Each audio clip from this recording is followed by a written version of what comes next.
So this is just here the complication. Complication is part of any surgery. So dissect has also a lot of complications, like operative complications during donor dissection. Like we had donor perforation, then excessive thick donor, too thin donor, difficult to manage. Button honeying also happened. In 5 cases, we changed with a new button. Then with the recipient, the most problem is common problem is air bubble related problem. Sometimes with the vitreous in AC, with ACIOL, reverse unfolding might happen. Donor button out of AC, if your own construction is not good, if you put air, the whole thing might come out.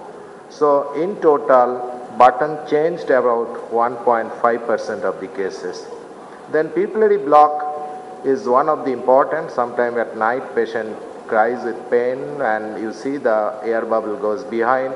So management is easy. You try to dilate, give an injection mannitol, and patient positioning is important. Sometimes you may need to take this patient to the OT.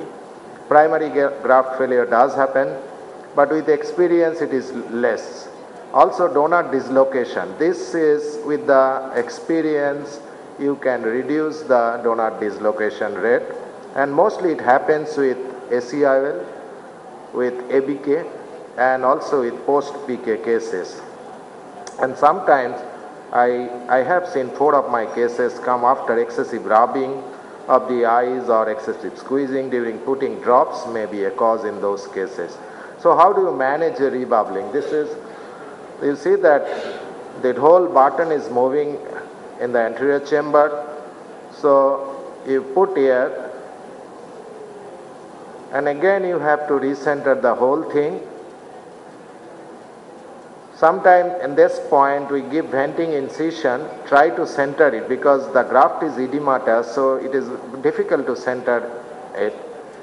Then keep the air fully tight air. I used to ask this patient to keep outside for about an hour, then 1 hour to 4 hours, then take the patient. You see the cornea is absolutely clear. So then you just replace the air with BSS. So this is very important. In rebubbling case, you try to keep the air for more time. So after you can check up with OCT, and even after that exchange, you can also check with OCT that your now donor button is.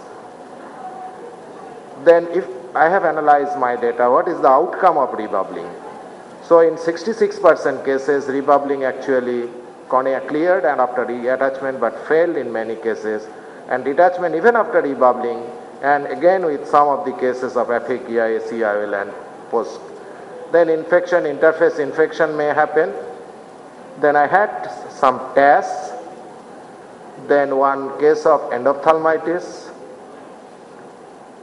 Secondary glaucoma is a problem, especially with steroid responder, previous post-trap, previous angle closure glaucoma patient, and with eye syndrome.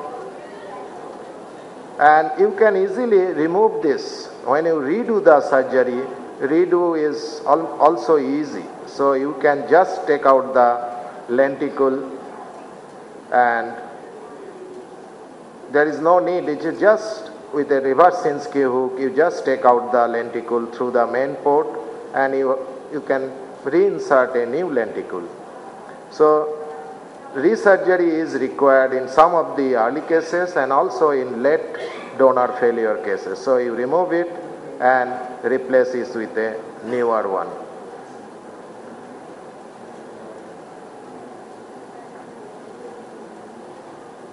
Then as I said, eye syndrome in the late post-op cases is not a good indication. You will land into a problem because of continuous PAS formation and secondary glaucoma. Late donor failure does happen, and now I am getting some of my late donor cases. So we try to do redissect in these cases, and some cases it might not be possible. Then we'll go for PK. So this is one of the case. You see that patient was doing fine for 3 years, then after 3.8 years, again graft failed and again re-dissect, then patient is doing again fine. Graft rejection in my series was less, and you can revert this graft rejection with standard medical treatment of IVMP, and most of the cases they are favorable outcome.